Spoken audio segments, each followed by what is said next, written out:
ल्याङ कति कति ल्याङ भन्ने कमलाजीले जनता जान्न चाहन्छन्, यसको जवाब दिनुहोस् 1 2 3, अर्कोको जवाब दिनुहोस् 1 2 3 भन्नु। 1 2 3 मा मात्रै किन, म 5 वटा जवाब दिन चाहन्छु, 7 वटा बुँदामा जवाब दिन चाहन्छु। जनता जान्न चाहन्छन् यो 3 वटै चाहिँ किन। राहुलजीले मलाई चुनौती दिनुभएको छैन। तपाईहरुले उहाँका शब्दहरुमा ध्यान दिनुहोस्। म प्रति उहाँले आदर, सम्मान, माया, स्नेह देखाउनु भएको छ। अलि केही मान्छेहरू मलाई सिद्ध्याउन यहीँ आएर महाधिवेशन गर्नुपर्छ भनेर रिसाएको देख्दाखेरि म उहाँलाई आह्वान गर्न चाहन्छु, झापा आएर गर्नुहोस् न महाधिवेशन। छ नि, जिल्ला खाली नै छ त, 77मा त हामीले सिध्याएको छैन। अगाइ लाग्यो कि आराम गर्ने हो कि, त्यसो भए म उठ्छु भन्नुभएको छ होइन। मैले पनि सुने अहिले सर्वोच्च अदालतको प्राङ्गणमा जे भइरहेको छ, सर्वोच्च अदालतभित्र जे भइरहेको छ, मलाई निर्विरोध छोड्न पनि पाइन्छ, मलाई चुनौती दिन पनि पाइन्छ। मलाई कसैले चुनौती दिएमा त्यसलाई मैले स्वागत गर्छु। नेपालका सवारी साधनहरूले बोक्न भ्याउने जति, सक्ने जति जनसमुदाय त्यहाँ उपस्थित हुनेछ, त्योभन्दा बढी कसरी ल्याउने र।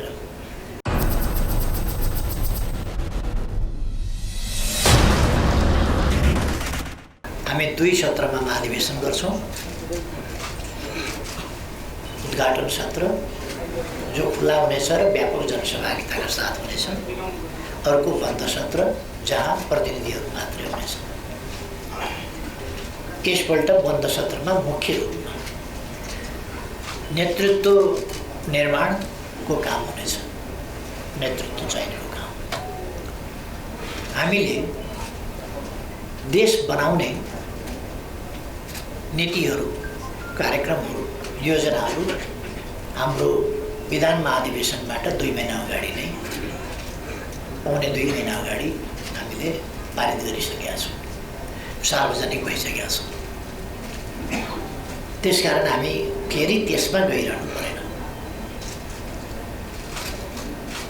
यसपल्ट मूल रूपमा हामी ती नीतिहरूको कार्यान्वयनका लागि कस्तो नेतृत्वको टिम निर्माण गर्न उपयुक्त हुन्छ भन्ने कुरा 2000 भन्दा बढी, लगभग 2200 प्रतिनिधिहरूलाई सुम्पिँदैछौँ र उहाँहरूले पार्टीको उपयुक्त नेतृत्व निर्माण गर्नुहुनेछ। देशका अहिलेका समस्याहरू के हुन्, कसरी समाधान गर्न सकिन्छ, अब देशलाई कस्ता नीति, कार्यक्रम, व्यवहार र आचरणका साथ अगाडि बढाउन सकिन्छ, त्यस कुरामा हामीले आफ्ना दृष्टिकोण अगाडि सारिसकेको हुनाले अब ती नीतिहरूको र तिनको कार्यान्वयनको प्रभावकारिता, त्यसका लागि नेतृत्व निर्माण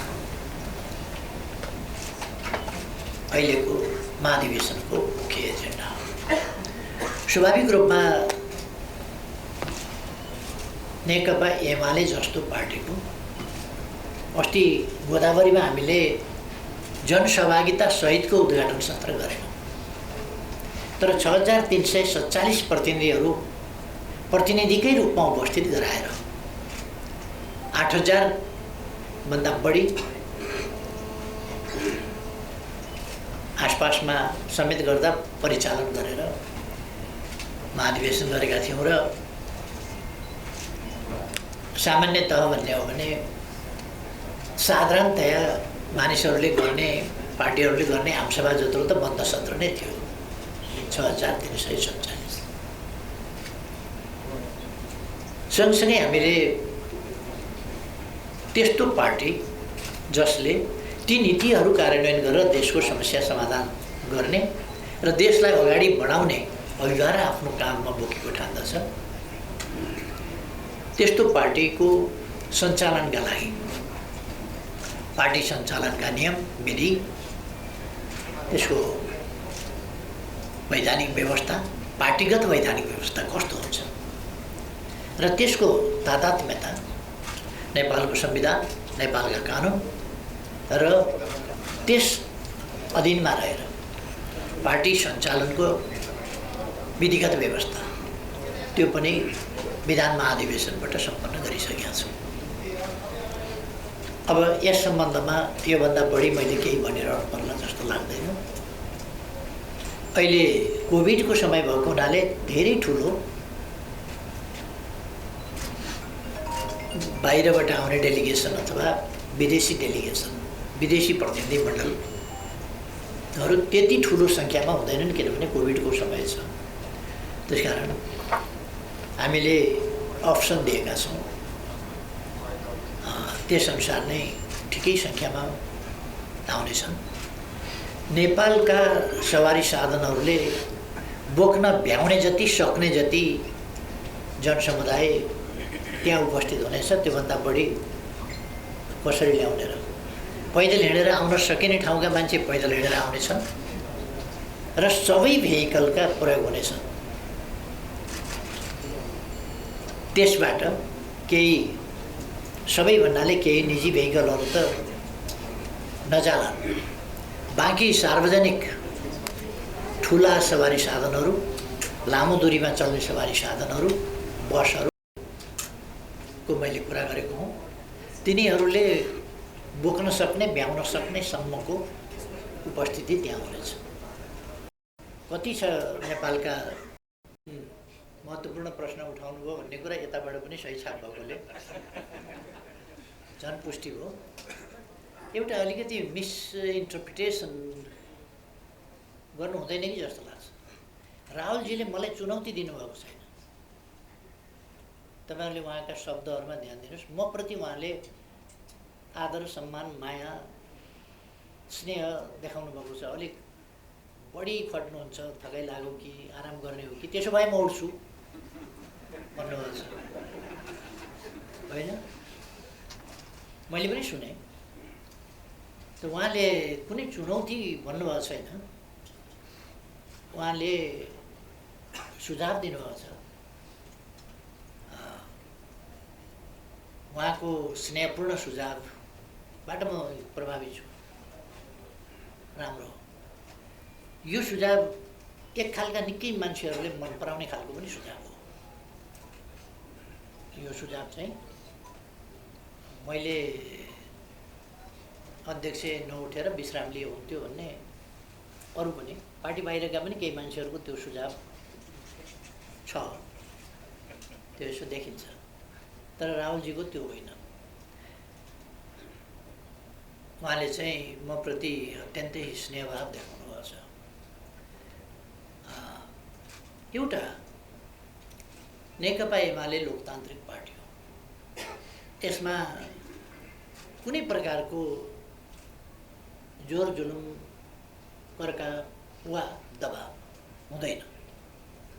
मेरो विरुद्धमा उठ्छु भन्छ कसैले, मैले उठ्ने नउठ्ने टुङ्गो त गरेको छैन। अहिले मैले उठ्ने टुङ्गो गरेँ भने मलाई निर्विरोध छोड्न पनि पाइन्छ, मलाई चुनौती दिन पनि पाइन्छ। मलाई कसैले चुनौती दिएमा त्यसलाई मैले स्वागत गर्छु। त्यसप्रति कुनै नराम्रो मान्नु हुँदैन र निर्विरोध हुन पाएको भए वाह क्या एमाले निर्विरोध भयो अध्यक्ष भन्ने हुने। चुनौती भयो भने चाहिँ भएन भन्ने त्यस्तो केही पनि हुँदैन। लोकतन्त्रमा चुनौती स्वाभाविक कुरा हो, स्वाभाविक रूपमा लिनुपर्छ। र म कसैलाई हुन्छ नि, म यदि उठ्ने भएँ भने मैले कसैलाई नउठे हुन्थ्यो भन्ने पनि भन्दिनँ। किनभने त्यो आफै म एउटा अध्यक्षको पदमा भएको मान्छेले तपाईँ नउठ्दिए हुन्थ्यो भन्ने कुरा सामान्य शब्दमा पनि आग्रह गर्दा पनि दबाब पर्न सक्छ। दबाब दिने मेरो कुनै मनसाय हुँदैन, छैन। त्यसैले म कसैलाई अलिकति पनि दबाब महसुस हुने खालको कुनै व्यवहार, अभिव्यक्ति केही पनि गर्दिनँ। त्यसकारण मैले उठ्ने नउठ्ने अहिलेसम्म कुनै निर्णय गरेको छैन। उठ्ने भएँ भने अरूलाई नउठ्नु पनि भन्दिनँ, खुसीको कुरा हो। जहाँसम्म हाम्रो विधानले वरिष्ठ उपाध्यक्षको व्यवस्था गर्नुभएको छ, मैले मन पराएको वरिष्ठ उपाध्यक्ष त्यो हो जो या त निर्विरोध हुन्छ, सबैले मान्छन्, या बढी भोट ल्याएर जित्छ। त्यो सबभन्दा बढी मन पराएको। महासचिव पनि त्यस्तै हो, या त निर्विरोध हुन्छ या सबभन्दा बढी भोट ल्याउँछ। त्यो मैले सबभन्दा बढी मन पराउँछु। किन कार्यकर्ताको प्रतिनिधिहरूको जुन इच्छा छ त्यो इच्छाभन्दा बाहिर गएर मलाई यो प्रतिनिधिहरूले छानेको यो पदाधिकारी मन परेन भनेर म उहाँहरूको मताधिकार, महाधिवेशनको गरिमा, उहाँहरूको छनौटको अधिकार, उहाँहरूको निर्णय, त्यसलाई किञ्चित अनादर गर्न सक्दिनँ। त्यसकारण त्यही मान्छे मैले सबभन्दा मन पराएको हुनेछ। अगाडि म मन पराएर बस्दिनँ, परिणाम आएपछि मन पराउँछु। जो छानिन्छ उही हो मन पराएको मान्छे, परिणाम आएपछि। अरूको हकमा पनि मैले भन्ने गरेको छु, पार्टीभित्र समझदारी, सहमति र एकता बहुतै महत्त्वपूर्ण कुरा हो। यसलाई हामीले प्राथमिकतामा राख्नुपर्दछ। तर यसो गरिरहँदा लोकतान्त्रिक अभ्यासलाई अलिकति पनि नजरअन्दाज गर्न मिल्दैन। लोकतान्त्रिक अभ्यास र अधिकारलाई अलिकति पनि नजरअन्दाज नगरिकन यदि सहमति हुन्छ या प्रतिस्पर्धीहरूका बीचमा सहमति हुन्छ भने राम्रो कुरा हो। मैले अध्यक्षको हिसाबले पनि स्वागत गर्छु त्यस कुरालाई। सहमति हुँदैन भने म कसैलाई काम गरेर सहमति गर भनेर चाहिँ भन्दिनँ। किनभने उसलाई पनि जित्छु भन्ने लागिराखेको होला, मैले किन उसको अवसरमा माजो हाल्ने? अर्कोलाई पनि जित्छु भन्ने लागेको होला, मैले किन अवसरमा माजो हाल्ने? त्यसकारण म अवसरमा माजो हाल्दिनँ। म यदि अध्यक्षको उम्मेदवार भएँ भने पनि त्यही हो, म कसैको अवसरमा माजो हाल्दिनँ। म निर्वाचित भएँ भने सबैको अध्यक्ष, सिङ्गे पार्टीको अध्यक्षको रूपमा मैले व्यवहार गर्नुपर्छ, गर्छु। त्यसकारण यो मन परेको मेरो, यो अर्काको भन्ने कुरा छैन। पार्टीका सबै नेताहरू, सबै कार्यकर्ता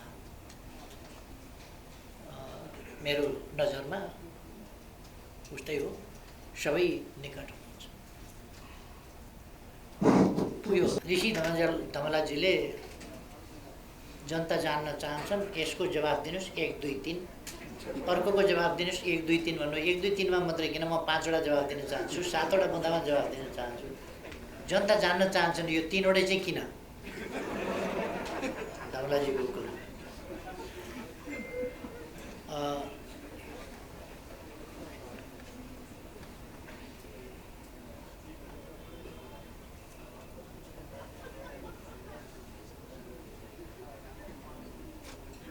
चितवन महाधिवेशनले दिने सन्देश के हो भनेर उहाँले सोध्नुभएको छ। एउटा, नेकपा एमाले फुट्यो, कमजोर भयो आदि इत्यादि कुरा छन्। तिनीहरूमध्ये एउटा सत्य कुरा के हो भने सत्ता पक्षमा थियो, सरकारमा थियो एमाले, प्रतिपक्षमा गयो। सत्य कुरा यति हो। शक्तिमा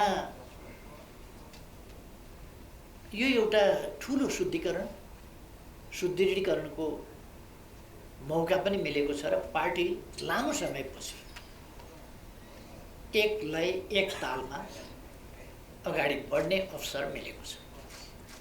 अहिले कुनै पनि चिजको एउटा मात्रै पाटो हुँदैन। केही मानिसहरू चोइटिएर जाँदा केही व्यक्तिहरू चोइटिनु एउटा कुरा हो। त्यसले शुद्धिकरण, सुदृढीकरणका लागि एउटा अरूतिर कति भएको नि सञ्चार माध्यममा पनि अलिक आयो। नेकपा एमाले भित्र एउटा शब्द थियो, ल्याङल्याङ कति ल्याङल्याङ भन्ने एउटा ल्याङल्याङ भन्ने शब्द बडा प्रचलित भएको थियो। ल्याङल्याङ अन्त्य भयो र नेकपा एमालेको न मतदाता घटेको छ न केही। हामीले निर्वाचित गराएका केही मानिसहरू बिग्रिए, केही मानिसहरू भ्रममा परे, पार्टी छोडे, केही मानिसहरू त्यति हो।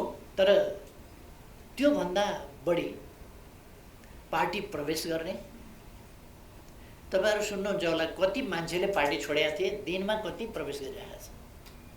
एक ठाउँमा प्रवेश गर्दा 900, 1000, 1200, 1500, 2000, 3000 का सङ्ख्याले प्रवेश गरिराखेका छन् र 4500सम्मले एक दिनमा प्रवेश गरिराखेका छन्। अस्ति नेपालगञ्जमा यहाँहरूले देख्नुभयो, मङ्सिर 1 गते नेपालगञ्जमा आयोजित प्रवेश कार्यक्रममा 4500 मानिसहरू प्रवेश गरे, चर्चित नेताहरू सहित।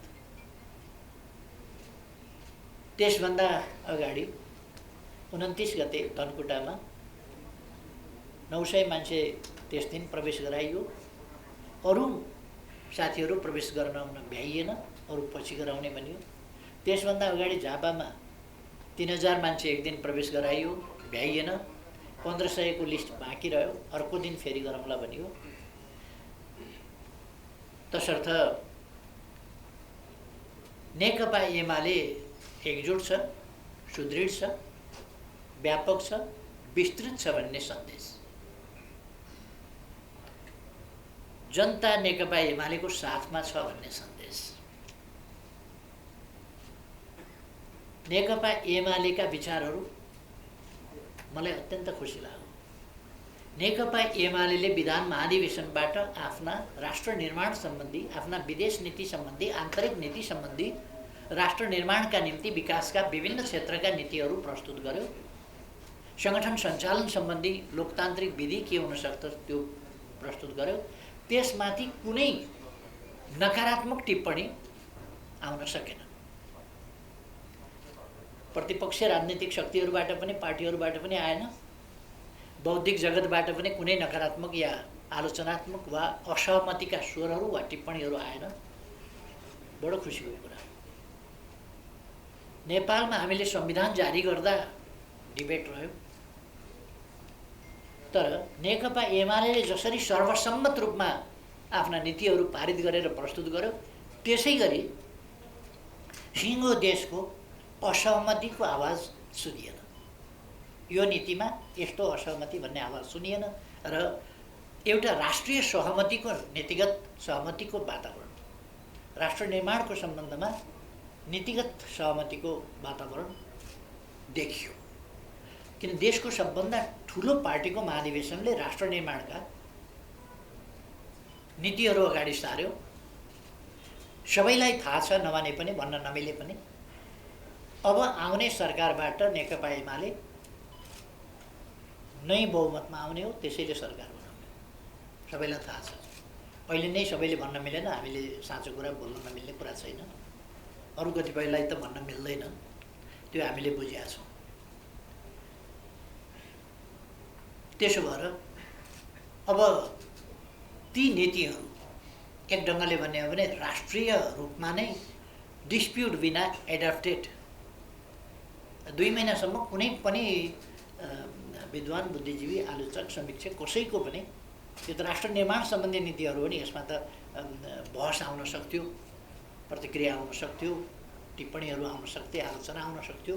त्यस्तो केही पनि भएन। त्यसकारण त्यसलाई मैले एउटा सकारात्मक रूपमा लिएको छु र अब त्यसलाई कार्यान्वयन गर्ने टिम पनि ठिक ढङ्गले आयो भन्ने त्यसले सन्देश दिनेछ। र धेरै भनौँ भने 3टा मात्रै भन्नु भनेको छ, योभन्दा बढी नगर्नु यसमा। अर्को चाहिँ माधव कुमार नेपाललाई पार्टीको रूपमा निम्ता गर्न मिलेन। पार्टीको रूपमा किन निम्ता गर्न मिलेन भने 25 गते हाम्रो पार्टीले अनुशासनहीन क्रियाकलाप, पार्टी विरोधी क्रियाकलाप, विपक्षसँग साँठगाँठ गरेर आफ्नो सरकार ढाल्ने र विपक्षीको सरकार बनाउने खालका लोकतन्त्रमा नसुहाउने, पार्टी विरोधी र प्रकारान्तरले देशको अहितमा काम गरेको हुनाले साउन 25 गते कारबाही गरेर निष्कासन माधव नेपाल समेतका व्यक्तिहरूलाई गरिएको थियो। त्यो कुरा भदौ 1 गते संसद सचिवालयमा दिइएको थियो, जानकारी गराइएको छ र निर्वाचन आयोगलाई पनि त्यसै दिन जानकारी गराइएको छ। तर पर्खिकन निष्कासन गरेका व्यक्तिहरूलाई लिएर चलिरहेको संसद विघटन बन्द गरेर मध्यरातमा संसद बन्द गर्ने, भोलिपल्ट बिहान अध्यादेश प्रस्तुत गर्ने र एमाले फुटाउनका लागि अध्यादेश 20% स्थापित प्रतिष्ठित सञ्चार माध्यमहरू र सुविख्यात बुद्धिजीवीहरू 40% मा वाह राख्दाखेरि हिजो अघिल्लो सरकारको चर्को विरोध गरिएको थियो। त्यो चर्को विरोध 20% राखेर वाह राख्दाखेरि गरिएन। पहिली अदालतले खारिज गरेको थियो अध्यादेश। संसद नचलेका बेला संसद चलिरहेको संसदलाई 12 बजे राति अन्त्य गरेर अनि बिहान जारी गर्ने कुरा असंसदीय र छलपूर्ण थियो। यी सबै कुराले नेकपा एमालेका विरुद्ध असंवैधानिक, गैर कानुनी, षड्यन्त्रपूर्ण अलोकतान्त्रिक क्रियाकलाप भएको थियो र पार्टी फुटाउने चेष्टा भएको थियो। त्यसकारण माधव नेपाललाई र माधव नेपालले नेतृत्व गरेको निष्कासित व्यक्तिहरूको गुटलाई नेकपा एमाले पार्टी भनेर मान्न सक्ने स्थिति रहेन। पार्टी नै होइन भने पार्टी भनेर निम्ता गर्ने कुरा भएन। हामीले सामान्यतः पार्टी बाहेक व्यक्तिहरूलाई, सञ्चार माध्यमलाई निमन्त्रणा गरेका छौँ, यहाँहरू सबैलाई निमन्त्रणा छ। अरू व्यक्ति छानेर हामीले त्यसरी निमन्त्रणा गरिरहेका छैनौँ। कलाकारहरूलाई निमन्त्रणा गरेका छौँ, सञ्चार माध्यमहरूलाई निमन्त्रणा गरेका छौँ।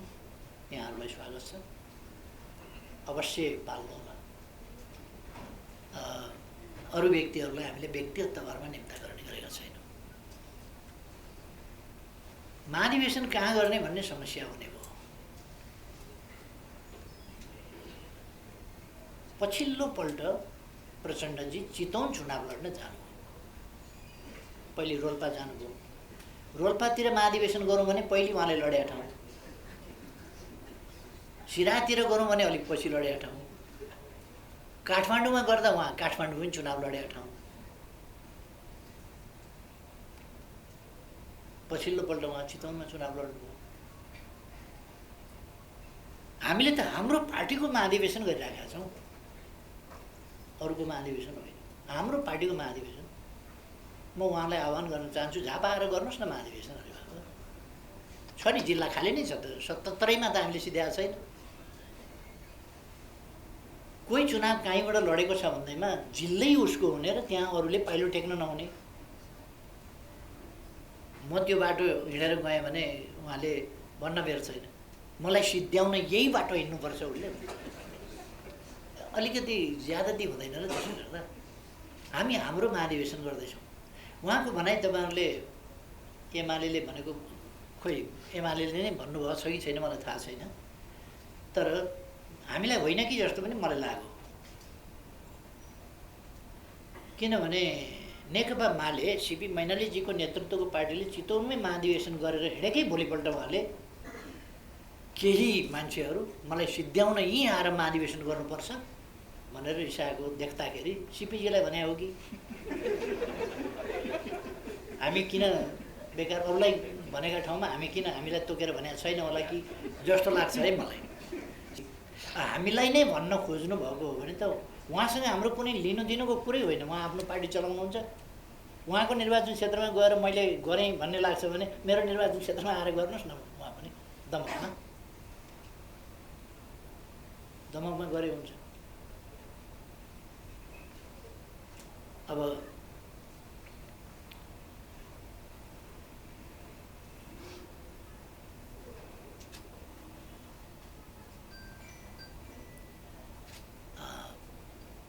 अर्को तेस्रो प्रश्न उहाँको छ, 3 नम्बर प्रश्न उहाँको छ, कम्युनिस्टहरूलाई एकता बनाउन चाहनुहुन्छ भन्ने। कम्युनिस्टहरू एकताबद्ध छन्, बाँकी रहेकालाई एकताबद्ध बनाउँछौँ। जो कम्युनिस्टका नाममा कम्युनिस्टको वर्ग ओढेका, रामनामी ओढेका, राधे राधे ओढेका, तर यसो माला पनि जप्तै गरेको, तर आँखा चाहिँ अन्ततिर लगाइराखेकाहरू हो, त्यस्तालाई चाहिँ एकता गर्ने होइन। तपाईँको 3टा प्रश्न सिद्धियो।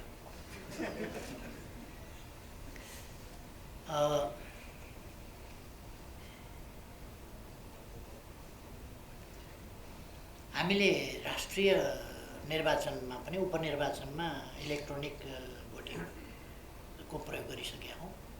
कैलालीमा प्रयोग भयो होइन, उपचुनावमा कैलालीमा पनि भएको छ र बिना अब्जेक्सन त्यहाँ राम्रो त्यसको परिणाम देखिएको छ। म यस सम्बन्धी विज्ञ होइन। मैले पनि भोट कसरी गर्ने भन्ने सम्बन्धमा हेरेँ र त्यो भोटिङ मेसिनका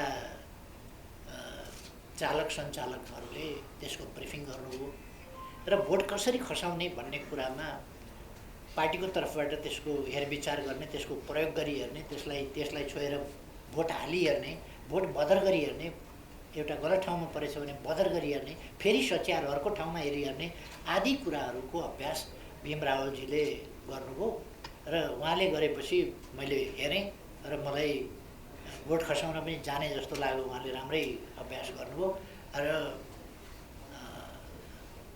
उहाँ सन्तुष्ट भएको देखेपछि म पनि सन्तुष्टै भएँ। हाम्रो तर्फबाट उहाँले राम्ररी त्यसको निरीक्षण गर्नुभयो र अब मैले छोएको चाहिँ छैन। उहाँले चाहिँ भोटसोट हाल्नुभयो, त्यसमा गएर त्यो प्रयोगात्मक कामहरू उहाँले गर्नुभयो र कहाँ भने हो त मलाई त्यसको एसेम्बल गरे हो कि ओरिजिनल यहाँ बने हो कि बाहिरबाट ल्याएको हो कि त्यो चाहिँ मैले त्यति जानकारी राख्दिनँ।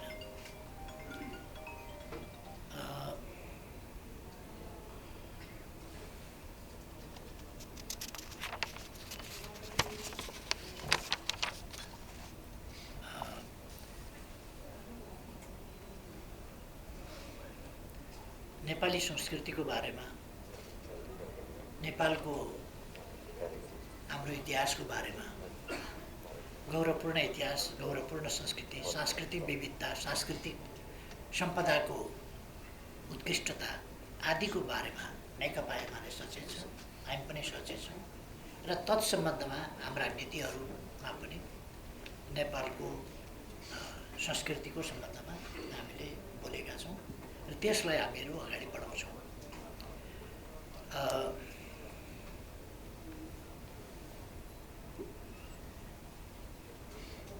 अमितजीले एउटा राख्नुभएको जिज्ञासामा पदाधिकारीमा चाहिँ सहमति खोज्नुहुन्छ कि केन्द्रीय समिति समेतमा सहमति खोज्नुहुन्छ भन्ने कुरामा साथीहरू बिना करका सहमतिमा जानुहुन्छ भने सबै ठाउँमा सहमति गरे हुन्छ। तर लोकतान्त्रिक अभ्यासलाई मेरो कारणले कुनै प्रकारको दबाब जन्ने कुरा, मैले आग्रह मात्रै गर्दा पनि दबाब पर्न सक्छ, त्यस कारण म आग्रह पनि नगरी बस्छु भने म दबाब जन्ने, दबाब पुग्ने खालका मनोवैज्ञानिक पनि कुनै कुरा गर्दैन। मेरो इच्छा यदि कसैले सोध्छ भने मिलेर जानु सबभन्दा राम्रो। त्यस कारण सहमतिका साथ साथीहरू जानुभयो ठिक छ, अध्यक्षमा लड्नुहुन्छ, लड्नुहुन्न, सहमति हुन्छ, सबभन्दा राम्रो। वर्षक कर लगाएर उठिदिनुहोस् न भन्नु परोस् न, म पनि उठ्छुको तछाड बछाड भन्दा कर लगाएर उठिदिनुहोस् भन्न परोस्। वरिष्ठ उपाध्यक्षदेखि उपाध्यक्षहरू, महासचिव, उपमहासचिव, सचिवहरू सबै ठाउँमा चाहिँ तपाईँ बस्दिनुहोस् भन्नु परोस् न, उहाँको कामको मूल्याङ्कन हेरेर। त्यो विधि एकदम राम्रो हो। त्यसमा सहमति हुनु राम्रो हो, भएन भने चुनाव हुनु राम्रो। कहीँ पनि पदाधिकारीमा पनि त्यही कुरा हो, केन्द्रीय कमिटीमा पनि त्यही कुरा हो। त्यसकारण मैले त्यो घुमाइ फिराइ कुनै पनि हिसाबले सहमतिका लागि दबाबको नीति लिन्न। लोकतन्त्र भनेर सहमति बन्न नदिने खालको, उक्साउने खालको कुरा पनि म गर्दिनँ। त्यसकारण मेरो यसमा सन्तुलित नीति रहेको छ। साथीहरूले आफ्नो अधिकारको उपभोग उच्च स्तरमा गर्नु।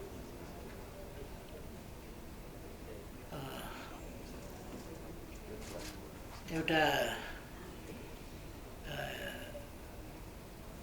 सृजना घिमिरेले सोध्नुभएको छ, धेरै पक्षको व्यवस्थापन गर्नुपर्ने भएको हुनाले माओवादी पक्ष हामीहरू पार्टीमा पस्नभन्दा अगाडि को पूर्व माओवादी थियो, को पूर्व के थियो भन्ने कुरा होला, को हिजो कहाँनेरि थियो त्यो एउटा कुरा होला। एक ठाउँमा भइसकेपछि फेरि हामी एक ठाउँमा छौँ। त्यसकारण यो पक्षको व्यवस्थापन त्यो पक्षको व्यवस्थापन भन्ने कुरा छैन, हुँदैन। हाम्रो काम नेताहरूको व्यवस्थापनमा अल्झिने होइन। हाम्रो काम देशका जनताका समस्याहरूको समाधान गर्ने, त्यसका निम्ति ध्यान दिने, त्यसका निम्ति अल्झिने हो। अब कुन नेताको व्यवस्थापन के, अहिलेको व्यवस्थापन भनेको चुनाव लडेर भोट ल्याउनुपर्छ। जुन पदमा भोट ल्याएर जित्छ त्यही हो व्यवस्थापन, ल्याएर जितेन भने नो व्यवस्थापन। त्यसकारण यो पक्षको व्यवस्थापन ऊ पक्षको व्यवस्थापन गर्न थाल्यो भने त्यही व्यवस्थापनमा पार्टीभित्र पक्षीय विपक्षीयको निरन्तरता अथवा नयाँ सृजना, यस्ता खालका अभ्यासहरू हामी गर्दैनौँ। पार्टी एउटा छ, एउटा पार्टी, एउटा नेतृत्व, एउटा केन्द्रीय कमिटी हुन्छ, त्यसमा व्यक्तिहरू फरक फरक, एउटा स्थायी कमिटी हुन्छ, एउटा सचिवालय हुन्छ, पदाधिकारीहरूको समूह, त्यो एउटा हुन्छ। यसको पक्षबाट यतिजना, यसको पक्षबाट यतिजना गरेर सचिवालय पनि बन्दैन, स्थायी कमिटी पनि बन्दैन, केन्द्रीय कमिटी पनि बन्दैन। यसको पक्षबाट यतिजना, यसको पक्षबाट यतिजना भयो भने त्यो सधैँ पक्ष भइरहने हो नि त। त्यो पार्टी त एकजुट त कहिले पनि नहुने हो। हाम्रो कार्यकर्ताहरूको पनि चाहना त्यो होइन, जनताको पनि चाहना त्यो होइन। त्यसकारण हाम्रोमा त्यस्तो कुराहरू छैन। हाम्रोमा नेताहरूको व्यवस्थापन मुख्य कुरा होइन र प्रवृत्तिहरू, पक्षहरू कायम राख्ने कुरा होइन। हामी अन्तर्गुलित भएर एउटा पार्टी, एउटा सङ्गठनको रूपमा आबद्ध भएर अगाडि बढ्छौँ। मलाई लाग्छ अहिलेसम्म आएका प्रश्नहरू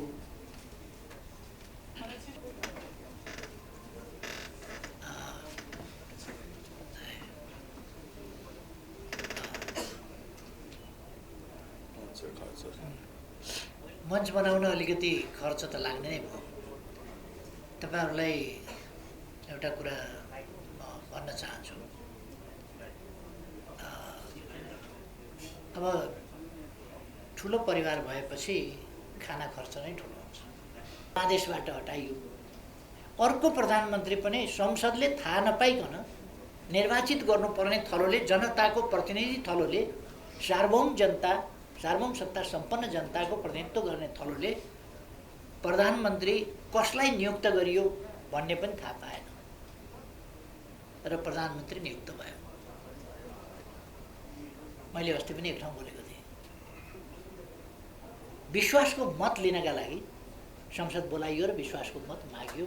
किन माग्यो विश्वासको मत, के आवश्यकता भयो? जब संसद प्रधानमन्त्री बनाउने, फेर्ने, सरकार फेर्ने, बनाउने थलोलाई थाहा नभइकन सरकार परिवर्तन हुन्छ, प्रधानमन्त्री फेरिन्छ, प्रधानमन्त्रीको नियुक्ति परमादेशबाट, अदालतबाटै हुन्छ। यति बजेसम्ममा, भोलि यति बजे नियुक्ति दिनु, यति बजेभित्र शपथ ग्रहण गराउनु, शपथ ग्रहणको समय पनि सम्मानित सर्वोच्च अदालतले तोक्ने सम्मको भएपछि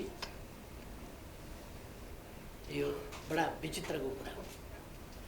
सबभन्दा बढी भोट पाएको, सबभन्दा बढी सिट ल्याएको बहालवाला प्रधानमन्त्रीलाई अब निर्वाचनमा प्रधानमन्त्रीको निर्वाचनमा चाहिँ प्रधानमन्त्रीमा हाललाई यसमा चाहिँ भाग लिन नपाउने, सहभागी हुन नपाउने, जनताले सबभन्दा ठुलो पार्टी, सबभन्दा बढी मत, सबभन्दा बढी सिट दिएर पठाएको छ। जो सिटिङ प्राइम मिनिस्टर छ ऊ चाहिँ उम्मेदवारै हुन नपाउने जस्तो फैसला यो न संविधानको अक्षरसँग मिल्छ, न भावनासँग मिल्छ, न लोकतान्त्रिक अभ्याससँग मिल्छ, न दुनियाँको विश्वको कतैको अभ्यास वा नजिरसँग मिल्छ। त्यस्तो कुरा पनि भयो। हामीले त्यो कुरा संविधान सम्मत र न्यायोचित भएन भन्यौँ। तर अदालतको मर्यादाका लागि, अदालतको सम्मानका लागि हामीले त्यसलाई मान्यौँ, कार्यान्वयन गर्यौँ। किन यस्तो भएछ? वरिष्ठ अधिवक्ताजीहरू भन्न थाल्नुभयो, बारले भन्न थाल्यो, सर्वोच्च अदालतका श्रीमान न्यायाधीशजीहरू भन्न थाल्नुभयो। सर्वोच्च अदालतको प्राङ्गणमा वरिष्ठ अधिवक्ताजीहरूका भाषण यहाँहरूले सुनिरहनु भएको। भ्रष्टाचारका कुरा, लेनदेनका कुरा यहाँहरूले नै सार्वजनिक गरेका कुराहरू छन्। मन्त्रीमा बार्गेनिङ भयो, लेनदेन भयो, विभिन्न कुराहरूसँग सट्टेबाजी खेलियो, सट्टापट्टा गरिए, यो तिमीलाई दिउँला, यो न्याय, विभिन्न ढङ्गले न्याय किन्ने खालका कुराहरू भए भन्ने कुराहरू सम्मानित सर्वोच्च अदालतबाट, सर्वोच्च अदालतका श्रीमान न्यायाधीशज्यूहरूबाट बाहिर आएपछि हामी आश्चर्यचकित भयौँ। हामीले भोग्नु परेको अन्याय त यस्ता भित्री कारणहरूको कारणले पो रहेछ। हामी पनि आश्चर्यचकित भयौँ। हामीले त्यस्तो अपेक्षा गरेका थिएनौँ र हामीले त्यस्तो आरोप पनि लगाएका थिएनौँ। सर्पको खुट्टा सर्पले देख्छ भने चाहिँ श्रीमानजीहरूले आफ्ना खुट्टा देख्नुभयो। त्यसो भएर अहिले सर्वोच्च अदालतको प्राङ्गणमा जे भइरहेको छ, सर्वोच्च अदालतभित्र जे भइरहेको छ, यो बहुत दुःखद छ। र यो टाउको दुखेको औषधि नाइटामालाई जस्तो गरेर यसको उपचार हुनेवाला छैन। अमुक व्यक्ति फलानु हटिदिएपछि यो सिलसिला उहाँहरूले त म त सबैले राजीनामा गर्नुपर्ने खालको स्थिति देख्छु।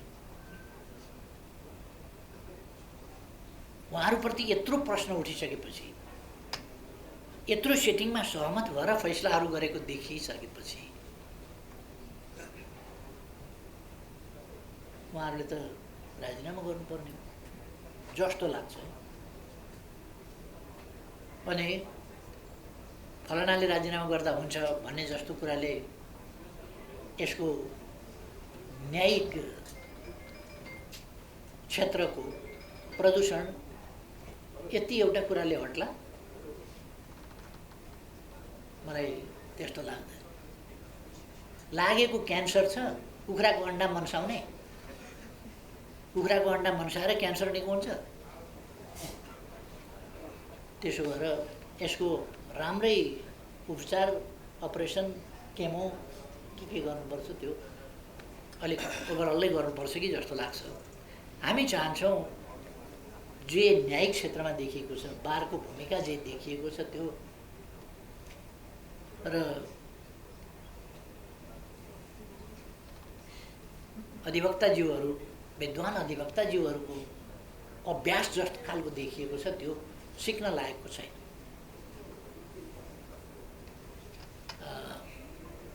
न्यायालय मर्यादित होस् भन्ने हामी चाहन्छौँ। निष्पक्ष छ न्यायालय भन्ने सबैले विश्वास गर्न सक्नु, न्यायालयको मर्यादा माथि उठोस्। हामी सम्मानित अदालतलाई सम्मानपूर्ण ढङ्गले हेर्न पाऊँ भन्ने इच्छा जाहेर गर्दछु। अब पुग्यो होला जस्तो लाग्छ।